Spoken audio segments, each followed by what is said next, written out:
بسم اللہ الرحمن الرحیم الحمد للہ وکفا وسلام علی عبادہ الذین اصطفیٰ اما بعد سلسلہ خلاصہ مضامین قرآن 22واں پارہ 21ویں پارے کے آخر میں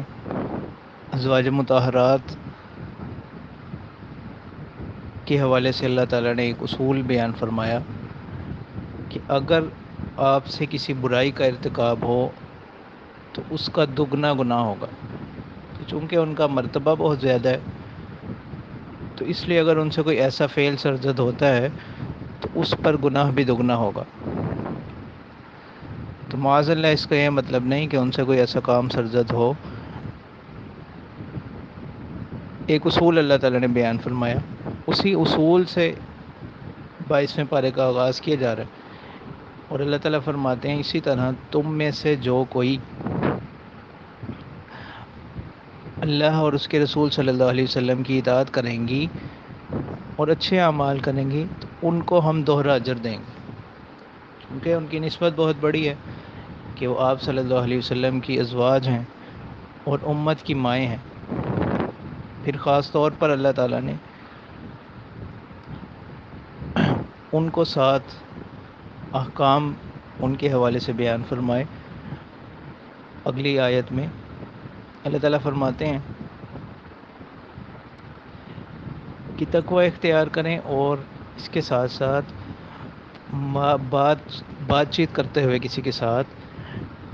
نرم لہجہ اختیار نہ کریں، اور اپنے گھروں میں قرار پکڑیں، یعنی بلا ضرورت گھروں سے نہ نکلیں،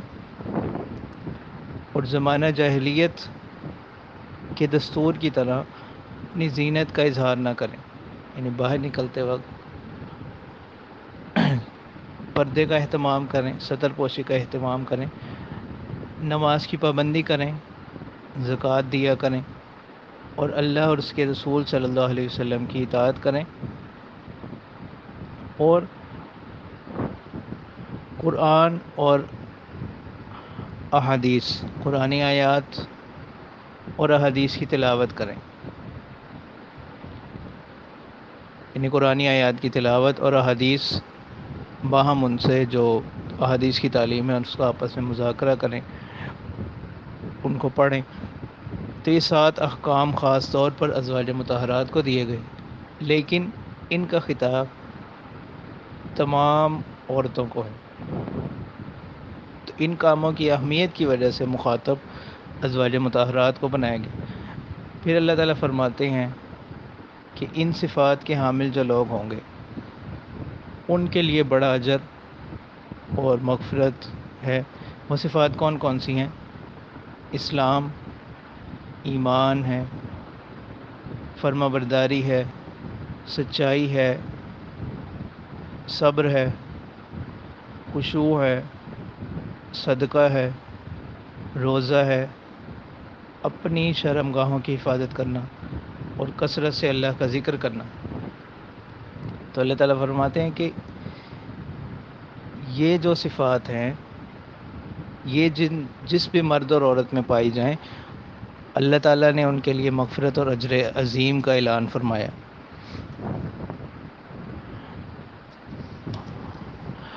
اب آگے اللہ تعالیٰ ایک حکم بیان فرما رہے ہیں۔ زمانہ جاہلیت میں ایک دستور تھا کہ وہ کسی کو بھی اپنا منہ بولا بیٹا بنا لیتے اور پھر ان کے ساتھ وہی معاملات کرتے جو حقیقی بیٹوں کے ساتھ ہوتے ہیں، یعنی ان کی بیوی اگر وہ اپنی بیوی کو طلاق دے دیتے ان سے بھی نکاح نہ کرتے۔ تو اللہ تعالیٰ نے اس رسم کو توڑنے کے لیے آپ صلی اللہ علیہ وسلم کا انتخاب فرمایا۔ آپ صلی اللہ علیہ وسلم نے حضرت زید کو اپنا منہ بولا بیٹا بنایا ہوا تھا، اور لوگ ان کو زید بن محمد کہہ کر ہی پکارتے تھے، لیکن جب یہ حکم نازل ہوا کہ یہ تمہارے منہ بولے بیٹے جو ہیں یہ صرف تمہارے منہوں کی باتیں ہیں، حقیقت میں وہ صرف کہہ دینے سے حقیقی بیٹے نہیں بن جاتے، نسبی بیٹے نہیں بن جاتے، البتہ وہ تمہارے دینی بھائی ہیں، جیسے سورۃ احزاب کی شروع میں اللہ تعالیٰ نے فرمایا تو انہی دنوں کوئی معاملہ ہوا، حضرت زید رضی اللہ تعالیٰ عنہ نے اپنی اہلیہ ان کو طلاق دے دی، دونوں کی علیحدگی ہو گئی۔ تو پھر انہی کی اہلیہ کے ساتھ اللہ تعالیٰ نے آپ صلی اللہ علیہ وسلم کا نکاح کروا دیا۔ قرآن مجید میں اللہ تعالیٰ نے یہی الفاظ استعمال فرمائے، زوجنا، کہا کہ ہم نے آپ کا نکاح ان سے کروا دیا تاکہ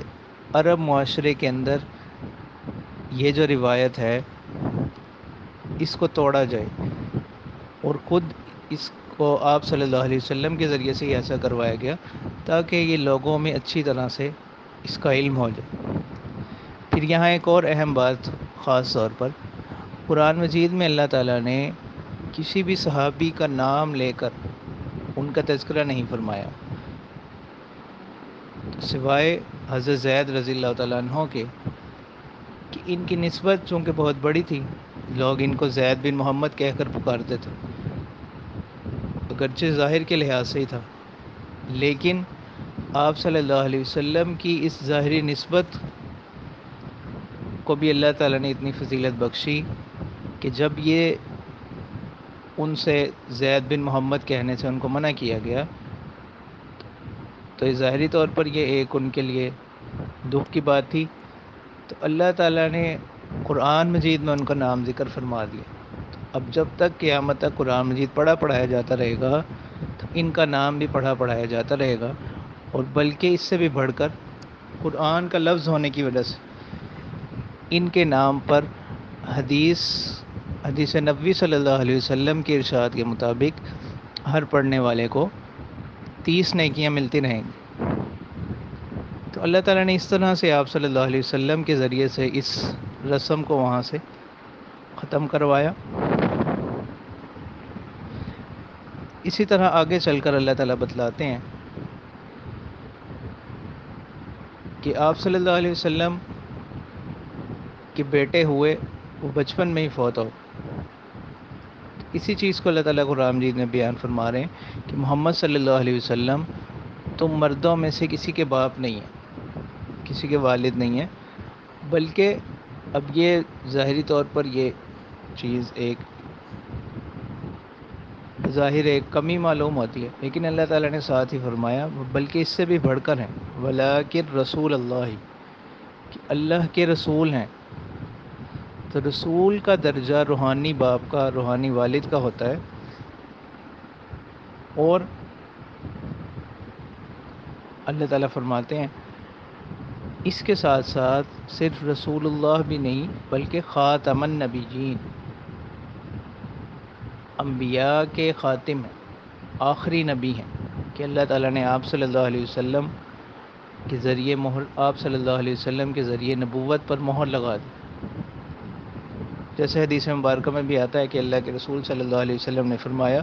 کہ میری اور مجھ سے پہلے انبیاء کی مثال ایسے ہی ہے جیسے کسی شخص نے کوئی محل تعمیر کیا اور اس میں ایک اینٹ کی جگہ چھوڑ دی ہو، تو میں وہی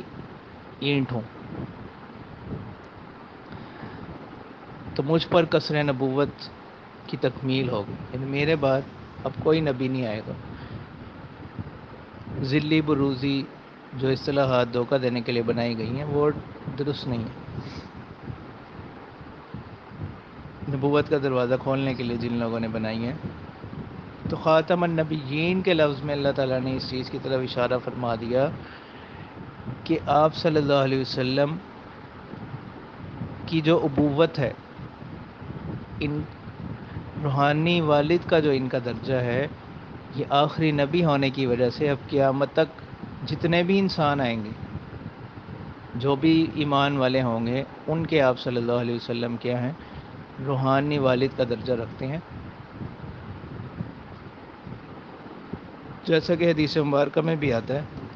کہ امت محمدیہ صلی اللہ علیہ وسلم سے متعلق اللہ کے رسول صلی اللہ علیہ وسلم نے فرمایا، انی مقاصرم بکم الامم، کہ میں باقی امتوں میں سے تم پر فخر کروں۔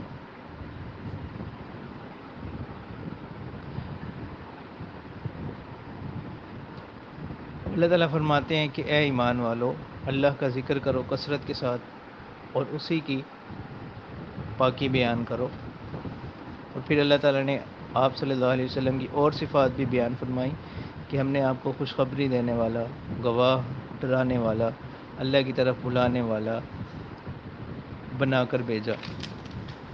تو آپ مومنین کو بشارت دے دیں، اور یہ جو کفار اور منافقین ہیں ان کی پرواہ نہ کریں، اور ان کی طرف سے اگر کوئی تکالیف آ رہی ہیں ان پر بھی غم زدہ نہ ہوں، اللہ پر بھروسہ رکھیں۔ پھر نکاح اور طلاق کے حوالے سے اللہ تعالیٰ ایک حکم بیان فرما رہے ہیں کہ اے اہل ایمان، اگر کسی ایسی صورت میں یہ نکاح کریں اور کسی بھی قسم کے تعلق سے پہلے ہی طلاق دے دیں تو ان خواتین پر کوئی عدت لازم نہیں ہوگی جو طلاق کے نتیجے میں آتی ہے۔ تو ان کے ساتھ بھی اللہ تعالیٰ فرماتے ہیں کہ اگر علیحدگی کی صورت پیش بھی آ جائے تو ان کے ساتھ اچھے طریقے سے علیحدگی اختیار کرو، یعنی ان کو اچھے طریقے سے رخصت کرو۔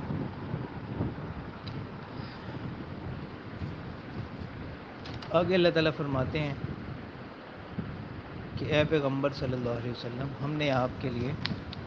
ازواج کو حلال کر دیا، یعنی آپ کے لیے ہم نے حلت رکھی۔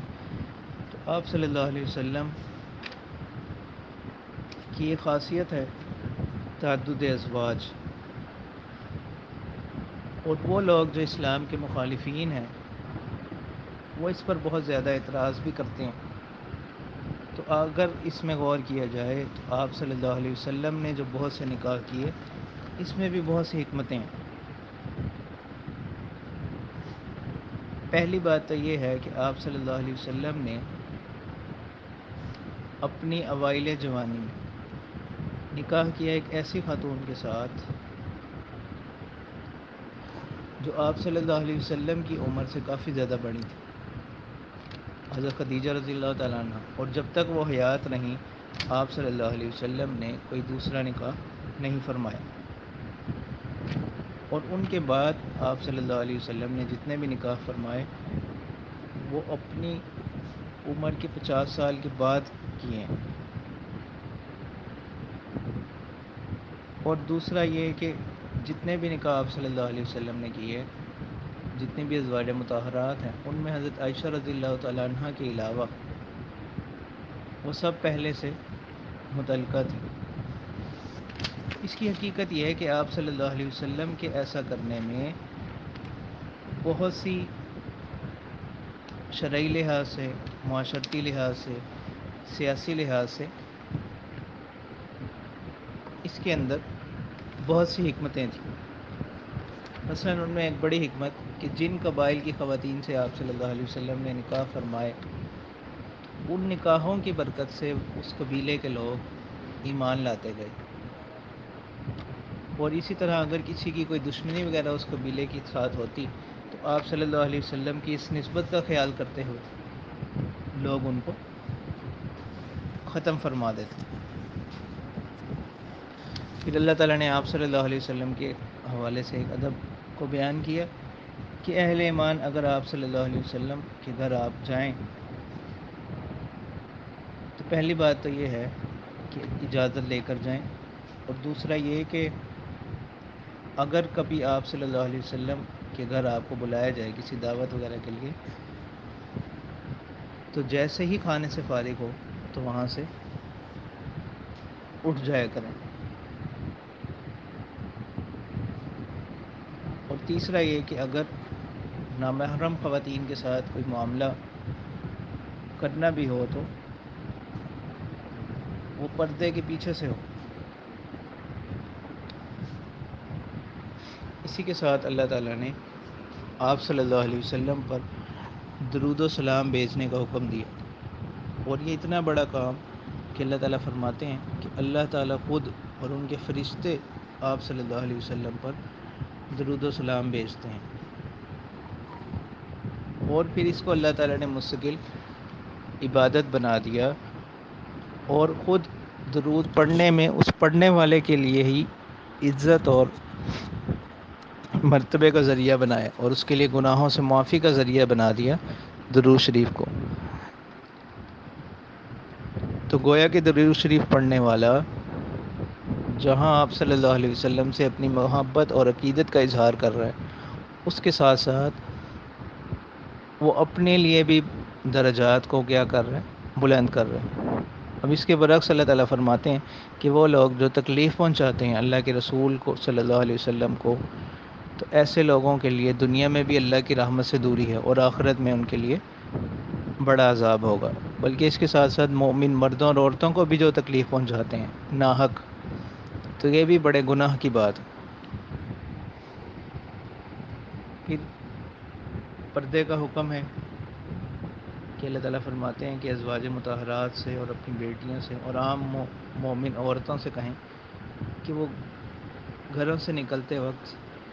پردہ کر لیں، تاکہ ان کو کسی بھی قسم کی کوئی تکلیف نہ پہنچائی جائے اور وہ پہچان لی جائیں کہ یہ نیک عورتیں ہیں، مسلمان عورتیں ہیں۔ آگے چل کر اللہ تعالیٰ فرماتے ہیں کہ لوگ جو قیامت کے بارے میں آپ سے سوال کرتے ہیں تو آپ کہہ دیجئے کہ قیامت کا علم اللہ ہی کو ہے۔ قیامت کے وقوع کی خبر تو تمام انبیاء نے دی، لیکن قیامت کا وقوع کب ہوگا، قیامت کب واقع ہوگی، اس کا علم صرف اللہ تعالیٰ کو ہی ہے۔ پھر اللہ تعالیٰ آخر میں مسلمانوں کو نصیحت کرتے ہوئے فرماتے ہیں کہ اے مومنین، آپ صلی اللہ علیہ وسلم کو تکالیف نہ پہنچاؤ اور اللہ سے تقوی اختیار کرو اور درست بات کہو۔ تو تقوی اختیار کرنے کی برکت سے اور سیدھی بات کہنے کی برکت سے اللہ تعالیٰ تمہارے اعمال کی اصلاح فرما دیں گے، یعنی تمہارے اعمال صحیح رخ میں ہوں گے اور تمہارے گناہوں کی مغفرت فرمائیں گے۔ پھر آخر میں اللہ تعالیٰ نے احکام کی اہمیت کو بیان کیا ہے کہ احکام جو ہیں فرائض و واجبات ہیں اور شرعی احکامات ہیں، یہ امانت کی طرح ہے کہ جو اللہ نے بندوں پر سونپی ہے، تو بندوں کو چاہیے کہ وہ اس امانت کو پوری طرح سے ادا کریں، اور اگر کسی نے اس بوجھ کو اٹھا لیا اور اس کا حق ادا نہ کیا تو اللہ تعالیٰ کی طرف سے وہ عذاب کا مستحق ہوگا۔ اسی اصول پر اللہ تعالیٰ نے اس صورت کا خاتمہ فرمایا، مکمل ہوتی ہے۔ اگلی صورت اس پارے کی صورت صبا ترتیب کے لحاظ سے 34ویں نمبر پر ہے اور نزول کے اعتبار سے 58 اس کا نمبر ہے۔ مکی صورت ہے، اس میں 54 آیات اور 6 رکوع ہیں۔ اس میں ایک اہم قصہ ملکہ سبا کا بیان ہوا جو 19ویں پارے میں بھی گزرا، اسی مناسبت سے اس کا نام سورۃ سبا ہے۔ تو اس کا آغاز اللہ تعالیٰ کی حمد و ثنا سے اور اس چیز کے بیان سے ہے کہ تمام چیزیں اللہ ہی کی ملکیت میں ہیں اور اس کے علم میں ہیں، ذرہ ذرہ اللہ کے علم میں ہے۔ اسی طرح اللہ تعالیٰ فرماتے ہیں کہ ہم ایک دن تمام لوگوں کو اٹھائیں گے اور ان کے اعمال ان کے سامنے پیش کر دیں گے۔ پھر اس میں مختلف انبیاء کے قصے بیان کیے اللہ تعالیٰ نے۔ پہلا قصہ حضرت داؤد علیہ السلام کا کہ ہم نے داؤد علیہ السلام کو خصوصیات عطا کیں اور لوہے کو ان کے حق میں نرم کر دیا، یعنی وہ لوہے کے ذریعے سے مختلف چیزیں بناتے تھے۔ پھر اللہ تعالیٰ نے ان کو خوبصورت آواز عطا کی۔ اسی طرح اللہ تعالیٰ نے حضرت سلیمان علیہ السلام کا تذکرہ فرمایا کہ ہم نے ان کے لیے ہواؤں کو مسخر کر دیا تھا اور جنات کو ہم نے ان کا خدمتگار بنا دیا تھا کہ جنات ان کے لیے کام کیا کرتے تھے۔ پھر اسی کے ساتھ قوم سبا جو ملکہ سبا کی قوم تھی، اس کا تذکرہ اللہ تعالیٰ نے فرمایا کہ کس طرح ان کے ساتھ حضرت سلیمان علیہ السلام کا معاملہ ہوا، جو سورۃ نمل میں بھی ذکر ہوا۔ تو ان سب کے ساتھ اللہ تعالیٰ فرماتے ہیں کہ اے پیغمبر، آپ ان لوگوں سے جنہوں نے اللہ کے علاوہ اور معبود بنا رکھے ہیں، تو ان سے کہہ دیجئے کہ یہ ذرہ برابر بھی کسی چیز کے مالک نہیں ہیں، زمینوں میں اور نہ ہی آسمان میں، اور ان کی سفارش کسی کو بھی فائدہ نہیں پہنچائے گی۔ پھر دلائل توحید کا بیان ہے، اور پھر آپ صلی اللہ علیہ وسلم کی رسالت کے حوالے سے، اس حوالے سے کہ آپ صلی اللہ علیہ وسلم کو ہم نے تمام انسانوں کی طرف رسول بنا کر بھیجا، وہ بھی اسی صورت کی ایک آیت ہے جو کہ آپ اس بات کی دلیل ہے کہ آپ صلی اللہ علیہ وسلم قیامت تک کے تمام انسانوں کے لیے اللہ کی طرف سے رسول ہیں۔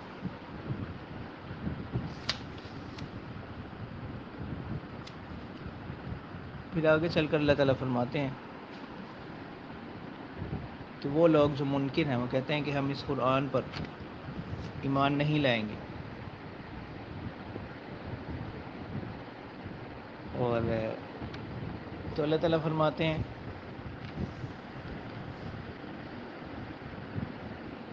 ایک مکالمے کا ذکر فرما رہے ہیں کہ جب یہ لوگ معاشر میں اپنے اعمال کو دیکھیں گے تو ان میں سے وہ کمزور لوگ جو اپنے سرداروں کے پیچھے لگ کر کفر کو اختیار کر چکے تھے، وہ کہیں گے کہ اگر تم لوگ نہ ہوتے تو ہم بھی آج ایمان والے ہوتے۔ تو اس وقت سردار بھی ان کمزوروں سے معذرت کریں گے اور ان سے اپنی بیزاری کا اظہار کریں گے، اور وہ ان سے یہی کہیں گے کہ کیا ہم نے تمہیں ہدایت سے روکا تھا، بلکہ تم لوگ خود ہی مجرم ہو۔ تو یعنی وہ لوگ جن کو دنیا میں یہ کوئی سہارا سمجھ کر، کوئی آسرا سمجھ کر ان کے پیچھے لگ کر گمراہ ہوئے، وہ بھی ان سے اپنی بیزاری کا اظہار کر دیں گے۔ تو یہ تمام چیزیں کس قدر وضاحت کے ساتھ کھول کھول کر اللہ تعالیٰ نے بیان فرما دی۔ تو اللہ تعالیٰ ہمیں ہدایت اور صراط مستقیم کی اتباع نصیب فرمائے۔ اللہ تعالیٰ فرماتے ہیں کہ اللہ کا قرب حاصل کرنے کی جو چیز ہے وہ ہے ایمان اور عمل صالح، کہ جو بھی شخص وہ اللہ کا قرب حاصل کرنا چاہتا ہے وہ ایمان لے آئے اور اچھے اموال کرے، اچھے اعمال کرے، اور کفار کی طرح یہ نہ کہے کہ ہم اموال اور اولاد کے اعتبار سے تم سے بہتر ہیں تو اس وجہ سے ہمیں عذاب نہیں دیا جائے گا۔ تو اللہ تعالیٰ فرما رہے ہیں کہ یہ اللہ تعالیٰ اپنے بندوں میں سے جس کو چاہتے ہیں اس کو وسعت عطا کر دیتے ہیں، جس کو چاہتے ہیں اس کو تنگی عطا کر دیتے ہیں۔ تو یہ کوئی کامیابی یا ناکامی کا معیار نہیں ہے۔ اصل چیز جو اللہ کے ہاں باقی رہنے والی ہے وہ ہے جو تم خرچ کرتے ہو،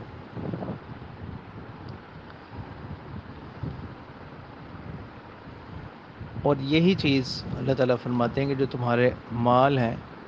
تمہارے پاس جو نعمتوں کی فراوانی ہے، اسی چیز نے تمہیں دھوکے میں ڈال دیا کہ تم لوگ آپ صلی اللہ علیہ وسلم کی تعلیمات کے انکار پر مجبور ہو گئے، کہ جس وقت آپ کے سامنے حق آیا تو ان لوگوں نے کہنا شروع کر دیے کہ یہ تو کیا ہے، جادو ہے۔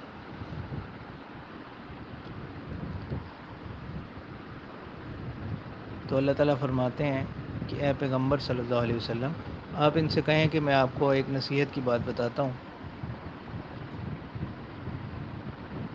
وہ یہ کہ تم دو دو ہو کر، اکیلے اکیلے ہو کر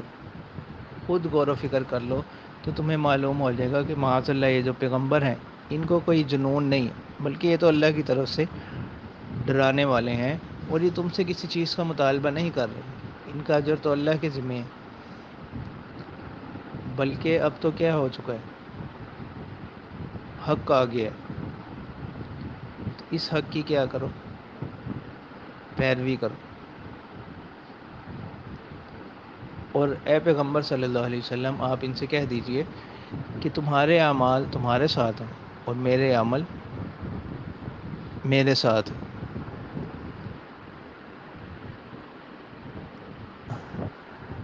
اور اللہ تعالیٰ فرماتے ہیں کہ جس وقت یہ لوگ موت کو دیکھ لیں گے، عذاب کو دیکھ لیں گے، اس وقت یہ ایمان لائیں گے، لیکن اس وقت کا ایمان ان کو کوئی فائدہ نہیں دے گا۔ اگلی سورہ سورہ فاتر ترتیب کے لحاظ سے 35ویں صورت اور نزول کے اعتبار سے 43ویں صورت ہے۔ اس میں 45 آیات اور 5 رکوع ہیں۔ تو فاتر کا معنی بنانے والا، تو اس کے آغاز میں ہی اللہ تعالیٰ کی اس صفت کا بیان کیا گیا، اور اس کا آغاز بھی اللہ کی حمد سے کیا گیا کہ اللہ تعالیٰ پیدا کرنے والے ہیں آسمانوں کے اور زمین کے، اور بھیجنے والے ہیں فرشتوں کو اپنا نمائندہ بنا کر، یعنی انبیاء کی طرف وہی لے کر آتے ہیں فرشتے۔ اب اللہ تعالیٰ ایک اصول کو بیان فرما رہے ہیں کہ اللہ تعالیٰ جس کے لیے لوگوں میں سے رحمت کو کھول دیں تو اس کو کوئی روکنے والا نہیں، اور جس سے اللہ تعالیٰ جس کو رحمت سے دور کر دیں تو اس کی طرف اللہ کے علاوہ کوئی رحمت کو لانے والا نہیں۔ تو اے لوگو، اللہ کی نعمت کو یاد کرو، اور اللہ کے علاوہ کون سا ایسا خالق ہے جو تمہیں رزق دیتا ہے آسمانوں سے اور زمین سے۔ پھر اللہ تعالیٰ فرماتے ہیں کہ اے پیغمبر، اگر پھر بھی یہ لوگ آپ کی تکذیب کریں تو آپ سے پہلے بھی انبیاء کو جھٹلایا گیا، تو لہٰذا آپ اس پر غمزدہ نہ ہوں، اعمال سارے کے سارے یہ اللہ کی طرف ہی لوٹائے جائیں گے۔ اور اللہ تعالیٰ فرماتے ہیں کہ ان لوگوں کو دنیا کی زندگی نے دھوکے میں ڈال رکھا ہے، اور دھوکہ ان کو دینے والا جو ہے وہ شیطان ہے۔ تو اللہ تعالیٰ فرماتے ہیں کہ شیطان تمہارا کھلا دشمن ہے، اس کو اپنا دشمن سمجھو۔ یہ تو چاہتے ہی ہے کہ لوگ زیادہ سے زیادہ عذاب میں مبتلا ہوں، جہنم میں جائیں۔ اس کے برعکس اللہ تعالیٰ فرماتے ہیں کہ جو لوگ ایمان والے ہیں، نیک اعمال والے ہیں، ان کے لیے مغفرت اور بڑا اجر۔ اسی طرح اللہ تعالیٰ فرماتے ہیں کیا وہ شخص جس کو اس کے اعمال آراستہ کر کے دکھائے گا، یعنی شیطان نے اس کو اس کے عمل اچھے کر کے دکھائے اور وہ بھی ان کو اچھا ہی سمجھنے لگ گیا، تو اللہ تعالیٰ فرما رہے ہیں کہ جو کچھ یہ اعمال کر رہے ہیں اللہ تعالیٰ ان سے باخبر ہیں۔ تو لہٰذا جو بھی شخص عزت کا متلاشی ہے، عزت کا طلبگار ہے، تو عزت ساری کی ساری اللہ ہی کے لیے ہے، اسی کی طرف پاکیزہ کلمات بلند ہوتے ہیں اور اعمال صالحہ اسی کی طرف جاتے ہیں، اور وہ لوگ جو بری تدبیریں کرتے ہیں ان کے لیے دردناک عذاب ہوگا۔ پھر اللہ تعالیٰ نے تخلیق انسانی کو بیان کیا، اور اس چیز کو بیان کیا کہ دو دریا ہیں، دونوں آپس میں ملے ہوئے ہیں، لیکن ایک طرف کا پانی میٹھا ہے، پینے کے قابل ہے، اور دوسری طرف کا پانی نمکین ہے، پینے کے قابل بھی نہیں، اور تم ان سے تازہ گوشت نکالتے ہو، زیورات نکالتے ہو، اور تم ان میں بڑی بڑی کشتیاں اور جہاز چلاتے ہو اپنے رزق کی تلاش کے لیے۔ تو یہ ساری چیزیں اللہ نے تمہارے لیے پیدا کی تاکہ تم شکر ادا کرو۔ اور اللہ تعالیٰ نے یہاں ایک مثال دی شرک کی، کہ جو لوگ اللہ کو چھوڑ کر دیگر معبود پکارتے ہیں وہ کسی ذرے کے بھی مالک نہیں، تو لہٰذا تمام لوگ، اللہ تعالیٰ فرماتے ہیں کہ تم سب محتاج ہو اللہ کی طرف، اور اللہ کی ذات جو ہے وہ کیا ہے؟ بے نیاز۔ تو یہاں پر اللہ تعالیٰ نے چند مثالیں دیں کہ دیکھنے والا اور نابینا یہ برابر نہیں ہے، اندھیرا اور تاریکی، سایہ اور دھوپ، زندہ اور مردہ، تو یہ چیزیں برابر نہیں ہیں، تو اللہ تعالیٰ ہی سناتے ہیں جس کو چاہتے ہیں۔ تو لہٰذا ہے پیغمبر صلی اللہ علیہ وسلم، آپ نہیں سنا سکتے ان لوگوں کو جو قبروں، مطلب ہے کہ ایسا سنانا جو ان کو فائدہ پہنچا دے، تو یہ اپنی گمراہی کی وجہ سے ایسے ہی ہیں جیسے کہ زندہ ہوتے ہوئے بھی قبروں میں ہیں۔ تو آپ صرف ڈرانے والے ہیں، اور اگر یہ آپ کی تکذیب کریں تو آپ سے پہلے رسولوں کی بھی تکذیب ہوتی رہی ہے۔ پھر اللہ تعالیٰ نے اپنی صفت تخلیق کو ذکر فرمایا کہ اللہ نے آسمان سے پانی اتارا اور اس پانی کے ذریعے سے مختلف رنگوں کے پھل اگائے، اور پھر پہاڑوں میں مختلف ہیں، سفید ہیں، سرخ ہیں، اور کوئی سیاہ ہیں، اور پھر انسانوں میں مختلف رنگوں کے، مختلف مزاجوں کے لوگ، باوجود یہ کہ ظاہری لحاظ سے تمام انسان ایک ہیں، لیکن ان میں رنگ مختلف ہیں، مزاج مختلف ہیں، اسی طرح جانوروں میں۔ تو اب حقیقی معنی میں اللہ تعالیٰ فرماتے ہیں اللہ سے ڈرنے والے لوگ وہ اہل علم ہیں، جو صحیح معنی میں اہل علم ہو۔ اور وہ کون لوگ ہیں؟ اللہ تعالیٰ فرماتے ہیں کتاب اللہ کی تلاوت کرنے والے، نمازوں کو قائم کرنے والے، پوشیدہ اور اعلانیہ خرچ کرنے والے، اور ایسی تجارت اللہ کے ساتھ کرنے والے جو تجارت کبھی ہلاک ہونے والی نہیں۔ ایسے لوگ اللہ تعالیٰ کے نزدیک انعام یافتہ اور پسندیدہ لوگ۔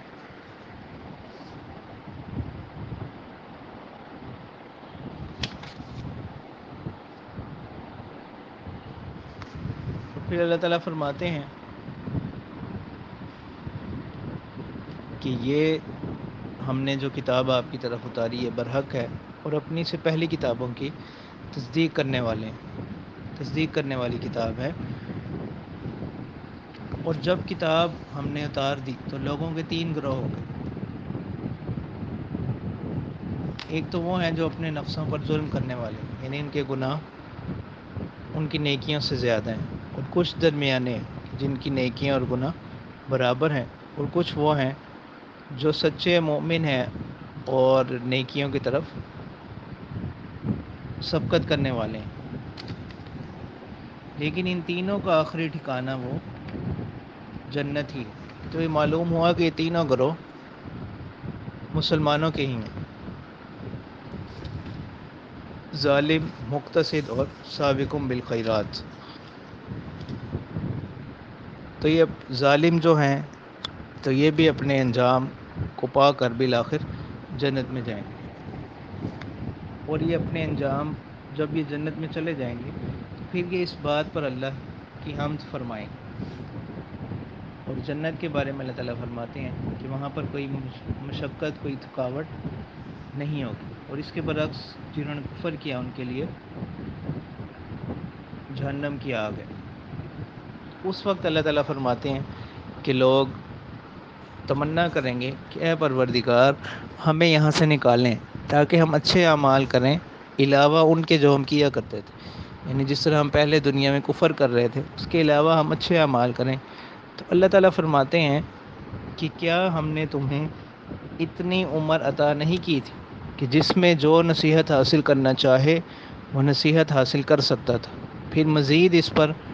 کہ تمہارے پاس اللہ کی طرف سے ڈرانے والے آتے رہے، پیغمبر آتے رہے، پیغمبروں کے نائبین آتے رہے، علماء آتے رہے، صلحاء آتے رہے، بزرگان دین آتے رہے، تو لہٰذا فذوقوا، اب تم عذاب کو چکھو، فما للظالمین من نصیر، ظلم کرنے والوں کا کوئی مددگار نہیں ہے۔ پھر اللہ تعالیٰ نے مختلف پیراؤں میں شرک کی مذمت کو بیان کیا اور اپنی قدرت کو ظاہر کیا، اور اللہ تعالیٰ فرماتے ہیں کہ وہ لوگ جنہوں نے تکبر کی وجہ سے انبیاء کی نافرمانی کی تو ان پر ہمارا عذاب ہوگا، اور اللہ کی سنت میں کوئی تبدیلی نہیں پائیں گے۔ یعنی اللہ کی سنت یہی ہے کہ جنہوں نے ان کی پیروی کی وہ کامیاب ہوں گے، جنہوں نے نافرمانی کی ان پر عذاب آئے گا۔ تو اللہ تعالیٰ فرماتے ہیں کہ یہ بھی جو لوگ ہیں مشرکین مکہ، کیا یہ زمین میں چلتے نہیں ہیں کہ یہ دیکھتے کہ کیسا انجام ہوا ان لوگوں کا جو ان سے پہلے گزرے، اور وہ قوت میں بھی ان سے بڑھ کر تھے، تو وہ اللہ کو عاجز نہیں کر سکے تو یہ کیسے کر سکتے ہیں؟ تو اللہ تعالیٰ کی ذات جاننے والی اور قدرت والی ہے۔ اور یہ دنیا میں عذاب کا نہ آنا، اس کی ایک بڑی حکمت اس صورت کی آخری آیت میں اللہ تعالیٰ فرماتے ہیں کہ اگر اللہ تعالیٰ ان لوگوں سے ان کے اعمال کا مواخذہ لینے لگ جائیں تو زمین پر کوئی بھی انسان باقی نہ رہتا، لیکن یہ اللہ تعالیٰ کی طرف سے بڑی رحمت ہے کہ وہ تمہیں مہلت دے رہے ہیں، لوگوں کو مہلت دیتے ہیں ایک مقررہ مدت تک، اور جب وہ مدت آ جائے گی تو اللہ تعالیٰ اپنے بندوں سے باخبر ہیں، ان کو دیکھ رہے ہیں۔ تو معلوم ہوا کہ دنیا میں عذاب کا نہ آنا، اس میں ایک بڑی حکمت یہی ہے تاکہ اللہ تعالیٰ نے دنیا موقع دیا، انسان کسی بھی وقت وہ اللہ کے سامنے کیا کرے، ندامت کے آنسو بہا لے اور توبہ کر لے۔ تو یہ اللہ تعالیٰ کا حلم ہے، بردباری ہے اللہ تعالیٰ کی۔ تو دعا ہے کہ اللہ تعالیٰ ہمیں اس چیز کی قدر کرنے کی توفیق عطا فرمائے۔ وآخر دعوانا ان الحمد للہ رب العالمین۔